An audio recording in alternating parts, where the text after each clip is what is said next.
महलों का राजा मिला के रानी बेटी राज करेगी। खुशी खुशी कर दो विदा के रानी बेटी राज करेगी। अगर आप किसी बेटी के पेरेंट्स हैं और उसकी शादी करने का सोच रहे हैं और ऐसी कोई खुशफहमी आपने भी पाल रखी है तो इसको जितना जल्दी दूर कर दें अच्छा रहेगा, आपकी मन के सुकून के लिए और आपकी बेटी के फ्यूचर के लिए। क्योंकि एक कड़वा सच ये भी है कि एक बेटी या तो अपने पेरेंट्स के दम पर राज करती है या फिर अपने दम पर राज करती है। Hello everyone, I hope all of you are safe and sound and having a wonderful time. नमस्ते India, welcome back to my channel. So here I am with yet another new video. I hope आप सभी लोग अच्छे होंगे और अपना बहुत अच्छा वाला ध्यान रख रहे होंगे। और अगर आप मेरे चैनल पर नए जुड़े हैं तो आप वाम welcome all of you and thank you so much everyone for watching my content. मैं बहुत बहुत अप्रिशिएट करती हूँ आप सभी के टाइम को। तो भाई, जैसा कि मैंने अपने लास्ट वीडियो में बोला था कि मैं बहुत जल्दी एक वीडियो लेकर आऊँगी जिसमें मैं शेयर करूँगी कि किस तरह से हमारे भारतीय समाज में कई बार मिसमैच शादियाँ हो जाती हैं और इस तरह की शादी करने के क्या कॉन्सिक्वेंसेस होते हैं जो आए दिन लड़की को फेस करने पड़ते हैं। तो मेरा ये आज का वीडियो इसी बारे में है। तो लेकिन यहाँ वीडियो स्टार्ट करने से पहले मैं एक बार यहाँ पर ज़रूर बोलना चाहूँगी कि ये जो यूट्यूब है ये अपने आप में एक ओपन सोशल प्लेटफॉर्म है। तो हो सकता है मेरी आज की ये वीडियो बहुत सारे लोग देखें, पर कुछ लोग रिलेट करें मेरे ओपिनियन से, कुछ लोग ना करें। क्योंकि देखिए, हर किसी का ओपिनियन और लाइफ एक्सपीरियंसेस अलग अलग हो सकते हैं और ये अपने आप में बिल्कुल नॉर्मल है। तो चलिए, without further ado let's get started. तो मैं यहाँ पे मिडिल क्लास सोसाइटी की बात करूँगी क्योंकि मैं मिडिल क्लास सोसाइटी से बिलोंग करती हूँ और मुझे उसका बेटर आइडिया है। तो हमारे यहाँ पर जब किसी पेरेंट्स को अपनी बेटी की शादी करनी होती है, अरेंज मैरिज, तो शादी में देखिए जो डेस्टिनी होती है ना, जो किस्मत होती है, वो भी एक बहुत बड़ी चीज़ होती है और वो अपने आप में एक बहुत बड़ा रोल प्ले करती है। इसके अलावा जो मीडिएटर्स होते हैं हमारे नॉर्थ इंडिया में, हिंदी में बिचौलिया बोलते हैं, मुझे नहीं पता दूसरे स्टेट्स में क्या बोलते होंगे, लेकिन नॉर्थ इंडिया में बिचौलिया बोलते हैं हिंदी में। तो वो भी अपना एक बहुत बड़ा रोल प्ले करते हैं, जो दोनों फैमिलीज़ को मिलवाते हैं शादी के लिए वो। तो जब पेरेंट्स अपनी बेटी के लिए रिश्ता ढूंढ रहे होते हैं तो ज़्यादातर पेरेंट्स यही सोचते हैं कि हमारी बेटी एक अच्छे घर में चली जाए, खाते पीते घर में चली जाए। मिडिल क्लास फैमिलीज़ में ऐसा बोलते हैं, उसका यही मतलब होता है कि जो लड़के वाले हैं वो फाइनेंशियली साउंड हो, उनका फाइनेंशियल स्टेटस अच्छा हो, लड़का पढ़ा लिखा हो, ठीक ठाक कमाता हो, फैमिली एक वेल ऑफ फैमिली हो, वेल सेटल्ड फैमिली हो। तो इस तरह से पेरेंट्स सोचते हैं बेटी के लिए।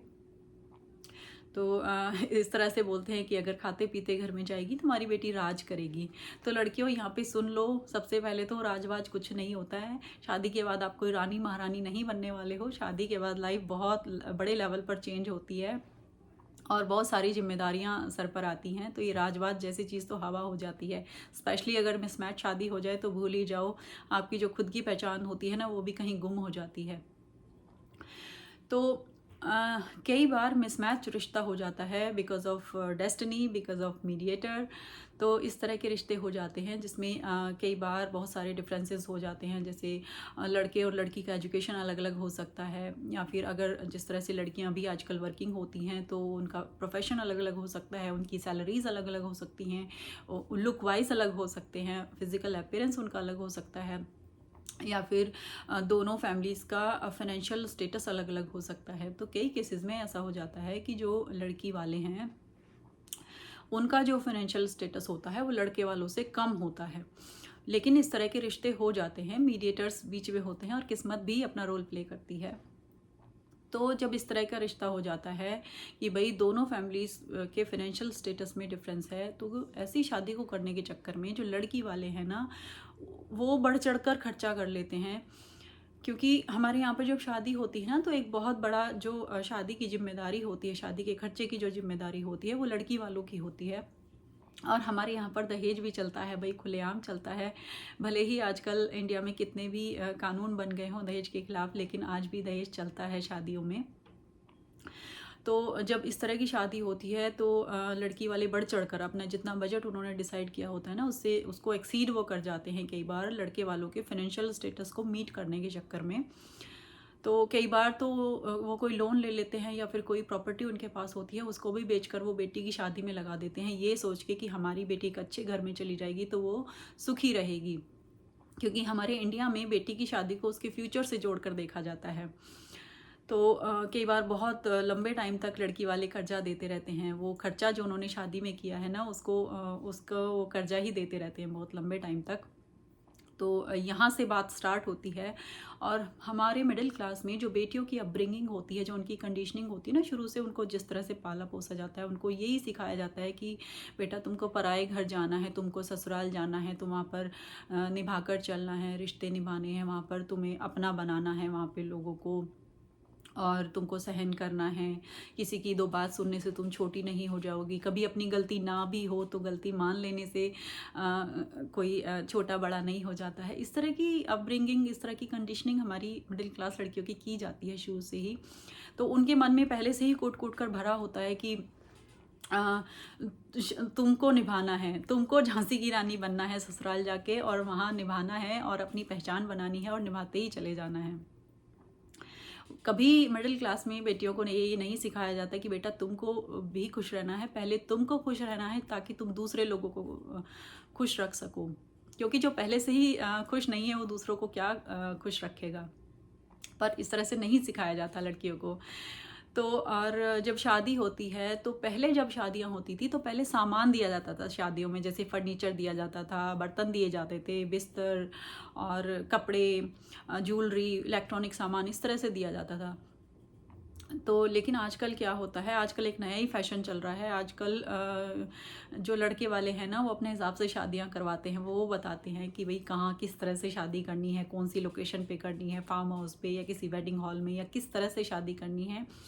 और कई बार तो लड़के वाले इस तरह से बोलते हैं, ज़्यादातर आजकल केसेस में ये हो रहा है कि हमारे पास सब कुछ है तो हमको सामान नहीं चाहिए। तो या तो वो डायरेक्टली बोल देते हैं लड़की वालों को, क्योंकि दहेज जैसा कि मैंने भी बताया चलता है, तो या तो वो डायरेक्टली बोल देते हैं कि हमको कैश दे दो आप, या फिर अपना मैसेज कन्वे करवा देते हैं मीडिएटर के थ्रू कि उनको सामान नहीं चाहिए तो आप उनको कैश दे दो। तो अब वो जो सारी चीज़ें दी जाती थी ना, उनके बदले लड़की वाले लड़के वालों को कैश देते हैं, जो कि लड़के के पेरेंट्स के हाथ में जाता है। तो लड़की के हिस्से में क्या आता है, क्योंकि हमारे यहाँ गोल्ड भी चलता है, तो जो ससुराल, जो मायके से जो पेरेंट्स अपनी बेटी को गोल्ड देते हैं, और ससुराल से भी उसको गोल्ड मिलता है शादी के टाइम पर, जो शादी के टाइम पर दिया जाता है। तो वो थोड़ी बहुत ज्वेलरी और थोड़े बहुत कपड़े वो लड़की के हाथ में आते हैं। और शादी के बाद जब ससुराल जाती है लड़की, तो वो जो ज्वेलरी होती है ना गोल्ड की, जो मायके और ससुराल दोनों तरफ से उसको मिली है एज गिफ्ट्स, जो कि उसका स्त्री धन होता है, उसको भी उससे ये कहकर ले लिया जाता है कि बड़े लोग हैं जो फैमिली के, जो मम्मी पापा हैं, जो उस लड़की के सास ससुर हैं, कि उनको दे दो, वो संभाल कर रख लेंगे। और ये मैसेज उसके खुद के हस्बैंड के थ्रू ही उसको कन्वे कर दिया जाता है, और ऐसा ही होता है, ये कहकर उससे ये ज्वेलरी ले ली जाती है। हालांकि सोचने वाली बात ये है कि आजकल छोटी एज में शादियां नहीं होती हैं, आजकल 25-26 की एज में शादियां हो रही हैं। इन जनरल मैं बात कर रही हूँ, कम या ज़्यादा भी हो सकती है, लेकिन क्योंकि लड़कियां भी करियर फोकस्ड होती हैं आजकल, तो लड़कियां भी अपना कॉलेज करती हैं, उसके बाद फिर अपना सेटल होती हैं, पहले अपना जॉब वो लेती हैं, उसके बाद शादियां हो रही हैं। तो छोटी एज में शादियां नहीं हो रही हैं, तो शादी के टाइम पर लड़की इतनी मैच्योर होती है कि उसको जो उसका जो स्त्री धन है ना, जो उसको ज्वेलरी दी गई है, उसको वो संभाल कर रख सके। लेकिन ऐसा ही होता है, बड़े लोग रख लेंगे ये कहकर उससे वो ज्वेलरी ले ली जाती है, और फिर वो उसको कभी बहुत करीबी की शादी हो, कभी बहुत क्लोज रिलेटिव की, कभी बहुत फैमिली में कोई शादी हो, तब उसको मिलती है कभी। या फिर आजकल तो जो आर्टिफिशियल ज्वेलरी है वो ज़्यादा ट्रेंड में है, तो लड़कियां वही प्रेफर करती हैं। अगर लड़की को शौक है और कोई बहुत क्लोज रिलेटिव की शादी है तो ही वो ज्वेलरी उसको कभी मिलेगी, अदरवाइज़ वो सालों साल उसको देखने को भी नहीं मिलती है। और गॉड फॉरबिड अगर कोई बात बिगड़ जाती है तो फिर वो दोनों साइड की ज्वेलरी कहाँ चली जाती है ना, लड़की को पता भी नहीं चलता है बहुत सारे केसेस में। इसके अलावा जब लड़की शादी करके आती है ना, तो एक तो पहले से ही बाय डिफ़ॉल्ट उसका माइंडसेट होता है, बाय डिफ़ॉल्ट जो सेटिंग होती है हमारी लड़कियों की, वो होती ही है कि भाई तुमको सहन करना है, तुमको निभाना है ससुराल में, तुमको अपना अपने तरफ से अपनी एग्जिस्टेंस बनानी है। और दूसरा, ससुराल वाले भी कोई अपनी तरफ से ना उसको रियलाइज़ कराने में कोई कसर नहीं छोड़ते हैं कि अब ये जो घर है ना ससुराल वाला, ये तुम्हारा अपना है, तुमको यहाँ ये रिश्ते निभाने हैं, और जो वो मायका है वो पराया हो चुका है, वहाँ अब तुम कभी कभी मेहमान बनकर जाओगी। तो वो लड़की जिसका पहले से ही माइंडसेट था, अब वो उसको बहुत जल्दी उसको ये बात समझ में आ जाती है कि ये जो ससुराल है अब यहीं से तुम्हारी पहचान है और तुम्हें यहाँ पर अपनी पहचान बनानी है। और वो जी जान से लग जाती है अपनी पहचान बनाने में, बहुत जल्दी वो ससुराल को अपना घर मान लेती है। ज़्यादातर लड़कियां ऐसा करती हैं, एक्सेप्शनल केसेस भी हो सकते हैं, मैं नहीं कह रही हूँ, क्योंकि देखिए हर तरह की लड़कियां हो सकती हैं और हर तरह के ससुराल वाले हो सकते हैं, पर मैं एक इन जनरल बात कर रही हूँ यहाँ पे। तो और बहुत तरह से लड़की को जज किया जाता है, जैसे वो किस तरह से उठती बैठती है, किस तरह से वो खाती पीती है, किस तरह से वो घर के काम करती है, किस तरह से वो बिहेव करती है बाकी लोगों के साथ ससुराल में। और अगर लड़कियां वर्किंग भी होती हैं, जैसे कि ज़्यादातर लड़कियां वर्किंग होती हैं आजकल, तो वो किस प्रोफेशन में है और वो कितना कमाती है, इस तरह से भी उसकी वैल्यू होती है, इस तरह से भी उसको जज किया जाता है। इसके अलावा एक बहुत बड़ा फैक्टर होता है, और वो ये होता है कि वो जिस घर से आई है, जो उसका मायका है, वो फाइनेंशियली कितने साउंड हैं, वो कहाँ स्टैंड करते हैं फाइनेंशियली। ये एक बहुत बड़ा फैक्टर होता है जिससे उसको जज किया जाता है, उस लड़की की एग्जिस्टेंस को, जिसको हम शादी के टाइम पर सोचते भी नहीं हैं, पर ऐसा होता है। और अभी मैं यहाँ पर बहुत सारे एग्जांपल्स देकर बताऊंगी, और मेरी इस बात से बहुत सारी लड़कियाँ रिलेट करेंगी। हालांकि खुलकर ना बोलें कमेंट सेक्शन में आकर, वो अलग बात है, एक्सेप्ट ना करें, लेकिन ऐसा होता है।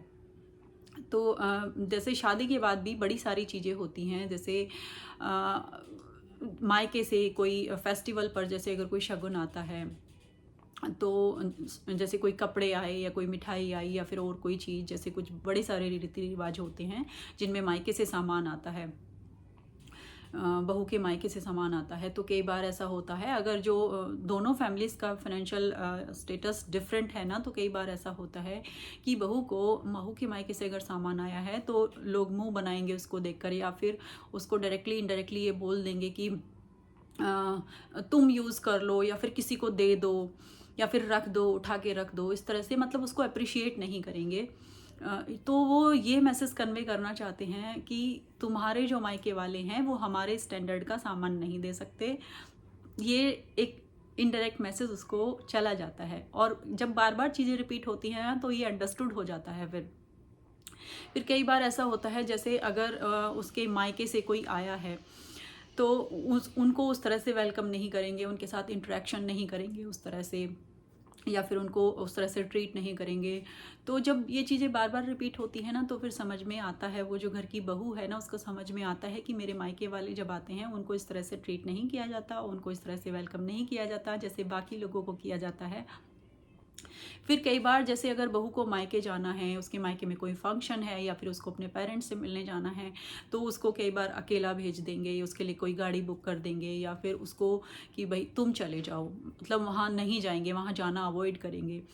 तो इस तरह से ये चीज़ें होती हैं जब जो लड़की का, जो बहू का मायका अगर इस तरह से डिफरेंट है ना उनका फाइनेंशियल स्टेटस, तो इस तरह की चीज़ें होती हैं। अगर उसका मायका साउंड होता है ना, उसके साथ ये चीज़ें नहीं होती, बहुत कम चांसेस होते हैं, बट अगर नहीं है तो फिर उस लड़की के साथ ऐसा भी होता है, बहुत सारे लोग ऐसा भी करते हैं। इसके अलावा अगर फैमिली में कोई इम्पॉर्टेंट डिस्कशन होना है, जैसे सपोज़ घर में कोई शादी है, कोई देवर या ननद की शादी है फॉर एग्ज़ाम्पल, तो जो भी डिस्कशन होना है वो घर के जो बाकी लोग होते हैं ना ससुराल के, वो अवॉइड करेंगे कि जब वो बहू किचन में बिज़ी हो, या फिर वो अपनी बेडरूम में बिज़ी हो, अपने रूम में, या फिर वो घर से बाहर कहीं गई हो, तो वो तब वो डिस्कशन करें। या कई केसेस में तो ऐसा भी होता है कि लोग रूम बंद करके बैठ जाते हैं, इंक्लूडिंग उसका खुद का हस्बैंड रूम बंद करके बैठ जाएंगे, और वो फिर सारे लोग डिस्कस करते हैं ताकि वो बहू उस डिस्कशन का पार्ट ना बन सके। और बाई चांस अगर वो बहू वहाँ पर आ भी जाती है ना, तो उसको बड़े तरीके से उसकी बेइज्जती कर दी जाती है कि बेटा आपको कुछ चाहिए, हम तो ऐसे ही घर गृहस्थी की बातें कर रहे थे। तो भाई मैं यहाँ पर ये समझना चाहती हूँ कि जब उस लड़की को ये समझाया जाता है मायके से भी और ससुराल से भी कि ससुराल तुम्हारा घर है, वहाँ पर तुमको निभाना है, वहाँ पर तुमको अपनी पहचान बनानी है, तो क्यों वो बहू उस इम्पोर्टेंट डिस्कशन का पार्ट नहीं बन सकती? उसको भी तो सीखना है ना, उसको भी तो समझना है ना उस घर के बारे में। तो तो क्यों वो नहीं बन सकती, जो कि एक बहुत बड़ा क्वेश्चन मार्क है। और इसके अलावा जैसे अगर कोई प्रॉपर्टी लेनी है और वो प्रॉपर्टी भले ही उसके हस्बैंड के नाम पर ली जानी हो या फिर उसको इन्वेस्ट करना हो, और अब क्योंकि वो जो घर की बहू है वो भी वर्किंग है, तो चीज़ें फाइनलाइज कर ली जाती हैं और तब उसको पता चलता है कि हम कोई प्रॉपर्टी लेने वाले हैं। और अगर उसके खुद के हस्बैंड के नाम पर भी वो ली जानी है, तो अब क्योंकि बहू वर्किंग है तो उसके पास जो अपनी खुद की सेविंग्स हैं, जो उसकी खुद की अर्निंग है, वो भी उस प्रॉपर्टी में इन्वेस्ट करवा ली जाती हैं बहुत बार। इनफैक्ट जो सोना होता है, जो गोल्ड की ज्वेलरी होती है ना, कई बार तो वो भी इन्वेस्ट करवा ली जाती है उसमें। और लेकिन उसको उस डिस्कशन का पार्ट नहीं बनाया जाता। उसको बहुत सारे केसेस में पता भी नहीं होता कि जिस प्रॉपर्टी को लेने के लिए वो खुद भी अपनी सेविंग्स दे रही है, उस पर उसका कितना लीगल राइट है। कल को अगर गॉड फॉरबिड कोई बात बिगड़ भी जाए तो उसका कितना लीगल राइट है, उसको पता भी नहीं होता है। क्योंकि बड़ी सारी चीज़ें होती हैं, जब इस तरह की मिसमैच शादियां होती हैं ना, तो लोग बहुत दिमाग लगाते हैं। जो लोग दिमाग से सोचते हैं ना, वो बहुत दूर का सोचते हैं कि अगर गॉड फॉरबिड कोई बात हो भी जाए कल को, तो उसके हस्बैंड की एब्सेंस में उस घर की उस बहू का वो कोई हक ना जता सके उस प्रॉपर्टी पर। तो इस तरह की बहुत सारी चीज़ें, जैसे पावर ऑफ अटॉर्नी भी होती है, भले ही अगर उसके हस्बैंड के नाम पर प्रॉपर्टी है तो लेकिन अगर उसकी पावर ऑफ अटॉर्नी किसी और के नाम पर है और उसके डॉक्यूमेंट्स भी उनके पास हैं, पावर ऑफ अटॉर्नी उनके नाम पर है और डॉक्यूमेंट्स उनके पास हैं, तो उनके पास पूरा पूरा राइट होता है कि वो उस बहू को उससे अलग कर सकें, उस प्रॉपर्टी से। तो एक्सट्रीम केसेस में ऐसा भी हो जाता है कि कई बार अगर हस्बैंड को कुछ हो जाता है, तो उसकी एब्सेंस में उस बहू को बाहर का रास्ता दिखाने में भी लोग देर नहीं लगाते। क्योंकि देखिए, लाइफ बहुत अनसर्टेन है, बहुत अनएक्सपेक्टेड है, कुछ भी हो जाता है, बुरा वक्त आते देर नहीं लगती। और उस बहू की जो पहचान होती है ना ससुराल में, वो उसके हस्बैंड से होती है, और बहुत सारे केसेस में उसकी पहचान गुम हो जाती है। वो जो उसकी पहचान होती है ना उस घर में कि उसका घर है, वो उसको निभाना है, उसको अपनी पहचान बनानी है, वो पहचान कहाँ गायब हो जाती है ना, 1 मिनट में हवा हो जाती है। ऐसे केसेस होते हैं और इसका एक बहुत बड़ा लाइव एग्जांपल मैंने अपने लास्ट वीडियो में सपना चौधरी का बताया था। वो वर्किंग थी, उनकी अच्छी खासी सेविंग्स थी, तो उन्होंने प्रॉपर्टी में इन्वेस्ट किया था, कई प्रॉपर्टीज़ में उन्होंने इन्वेस्ट किया था, लेकिन क्योंकि वो प्रॉपर्टी उनके नाम पर नहीं थी, तो उनके हस्बैंड की डेथ के बाद उनकी 2 छोटी बच्चियों के साथ उनको बाहर का रास्ता दिखा दिया गया है और वो अब अपनी लाइफ ज़ीरो से स्टार्ट कर रही हैं अपनी 2 छोटी छोटी बच्चियों के साथ। तो ये एक बहुत बड़ा लाइव एग्जांपल हमारे सामने है जिससे हम लेसन ले सकते हैं। तो यहाँ पर और इसके अलावा भी बड़ी सारी चीज़ें होती हैं। ये मैंने कुछ थोड़े बहुत एग्जाम्पल दिए हैं, और चीज़ें कहने में जितना आसान लगती है ना, जब आप उस चीज़ को जीते हो तो वो एक बहुत अलग चीज़ होती है। जो फेस करते हैं वो शायद रिलेट कर पाएंगे मेरी इस बात से कि मैं क्या कहने की कोशिश कर रही हूँ। तो यहाँ पर मैं ये कहना चाहती हूँ अपनी तरफ से कि सबसे पहली बात तो मिसमैच शादियाँ मत करिए। जो आपका फाइनेंशियल बैकग्राउंड है, जो भी आपका स्टेटस है, उससे मिलती जुलती ही फैमिली आप अपनी बेटी के लिए ढूंढिए। इसके अलावा छोटी एज में शादी बिल्कुल भी मत करिए। आजकल नहीं होती हैं वैसे, जो सपना की मैं बात कर रही हूँ उनकी शादी टीनेज में हुई थी, लेकिन यूजुअली आजकल ऐसी नहीं हो रही हैं शादियाँ। लड़कियाँ आजकल पहले पढ़ती लिखती हैं, जॉब लेती हैं, उसके बाद ही शादियाँ करती हैं। तो छोटी एज में शादी मत करिए और अपनी फैमिली से मिलता जुलता ही फैमिली ढूंढिए, ताकि लड़की को इन्फीरियरिटी फील ना हो। इस तरह की चीज़ें लड़की को फील ना कराई जाएं ससुराल में। और दहेज पर फोकस मत करिए, उसके करियर पर, उसकी पढ़ाई लिखाई पर फोकस करिए, वहाँ पर इन्वेस्ट करिए। क्योंकि एक जो पढ़ी लिखी लड़की होती है ना, पढ़ी लिखी इंडिपेंडेंट लड़की होती है, वो अपने आप में दहेज होती है। उसके लिए आपको भर भर के दहेज देने की ज़रूरत नहीं होती। क्योंकि आप पढ़ा लिखा कर कामयाब बनाकर अपनी बेटी को अगर उनको परमानेंट दे रहे हो हमेशा हमेशा के लिए, तो इससे बड़ा दहेज और क्या हो सकता है। और अगर लड़के वाले ये बोल रहे हैं कि उनके पास सब कुछ है, उनको नहीं चाहिए, उनको सामान नहीं चाहिए, सब नहीं चाहिए, तो आपको कैश देने की भी क्या ज़रूरत है। और अगर आपको फिर भी देना है, अपने मन से देना ही है, तो आप अपने बेटी दामाद के नाम पर कोई एफडी करवा सकते हैं। उसका डॉक्यूमेंट आप उसकी 2 कॉपी करवाइए, एक अपनी बेटी को दे दीजिए और एक मान सम्मान के नाम पर अगर आपको देना ही है, जैसा कि हमारे समाज में चलता है कि भाई उनको मान सम्मान, तो जो थोड़ा बहुत सामान आपको ज्वेलरी वगैरह उनको देनी है वो दे दो। थोड़ा बहुत जितना आप अफोर्ड कर सकते हो, और बाकी जो डॉक्यूमेंट है ना उसका दे दो कि भाई ये हम अपनी बेटी को दे रहे हैं उसके नाम पे, और ये उसका डॉक्यूमेंट है। इस तरह से आप कर सकते हो। पहली बात तो ज़रूरत नहीं है, क्योंकि आपकी बेटी अपने आप में एक बहुत बड़ा दहेज है, और लड़की वालों का जो सर होता है ना वो हमेशा ऊपर होना चाहिए, कि क्योंकि वो दे रहे हैं, वो कुछ ले नहीं रहे हैं। एक तो अपनी बेटी दे रहे हैं, और गरीब से गरीब पेरेंट्स भी ना अपनी बेटी को कुछ देकर ही भेजते हैं, तो उनको झुकने की ज़रूरत नहीं होती है। और अगर अपनी बेटी को ना बार बार ये मत उसको बोलिए कि तुमको निभाना है, तुमको निभाना है, तुमको सहन करना है, तुम छोटी नहीं हो जाओगी। उसको इज्जत करना सिखाइए, रिश्ते निभाने सिखाइए, लेकिन वो पहले वो खुश रहे, ताकि वो सबको खुश रख सके। उसकी उस पूरे ज़माने की खुशियों की ठेकेदारी उसकी अकेले की नहीं है, रिश्ते दोनों तरफ से निभाए जाते हैं। तो उसको थोड़ा मैच्योर बनाइए। और जब लड़की पढ़ती लिखती है ना तो उसको सही गलत की समझ होती है, और आप भी अपनी तरफ से उसको, क्योंकि ये घर में जो कॉलेज में हमें पढ़ाया जाता है, स्कूल कॉलेज में पढ़ाया जाता है ना, वो एक बहुत अलग बात होती है, लेकिन जो पेरेंट्स सिखाते हैं ना वो दिल दिमाग में बैठ जाती है बात। जो शुरू से बार बार एक चीज़ सिखाई जाती है ना कि तुमको निभाना है, तुमको निभाना है, तुम छोटी नहीं हो जाओगी, तुमको अपनी जगह बनानी है, तो ये सारी चीज़ें बार बार मत करिए। मैं यहाँ बिल्कुल भी ये नहीं कह रही हूँ कि आप रिश्ते तोड़ने की बातें करो या फिर आप इज्जत ना करो अपने इन लॉज़ की, लेकिन थोड़ा सा सही और गलत की समझ हो बेटी को, और अपने लिए अगर कुछ गलत हो रहा है तो अपने लिए स्टैंड ले। और जिस तरह से अगर वो ससुराल जाती है तो जिस तरह से ज्वेलरी उससे ले ली जाती है, तो भाई वो लड़की मैच्योर है, वो अपने पास रख सकती है। आप उसको समझा सकते हो कि बेटा आप अपना लॉकर एक खुलवा लो, अपने पास रखो, तो वो अपने लिए स्टैंड ले, अपनी बात रखे कि भाई लॉकर खुलवा सकते हैं, इस तरह से रख सकते हैं। और अगर कोई इम्पॉर्टेंट डिस्कशन हो रहा है तो वो उसमें ज़रूर उसको इन्वॉल्व होना चाहिए, क्योंकि वो उसको समझना है, उस वहाँ पर अपनी जगह बनानी है, तो वो ज़रूरी है कि वो समझे क्या चल रहा है उस फैमिली में, जिसमें वो हमेशा के लिए अपनी फैमिली छोड़कर आ गई है और चीज़ें कर रही है, वर्किंग भी है, तो वो अपनी सेविंग्स भी वो जहाँ पर लगा रही है, तो वो उसको समझ हो, अच्छे और बुरे की समझ हो। क्योंकि देखिए ससुराल में जो पहचान होती है ना उसके हस्बैंड से होती है, एंड गॉड फॉरबिड अगर वो ना रहे तो फिर वो कहाँ स्टैंड करती है, उसको ये जानना बहुत ज़रूरी हो जाता है। तो अपनी बेटी को एक प्यारी सी गुड़िया मत बनाइए, उसको एक स्मार्ट इंडिपेंडेंट यंग लेडी बनाइए, उसको एक मैच्योर लड़की बनाइए, और उसके करियर पर उसको हेल्प करिए, उसका करियर बनाने के लिए।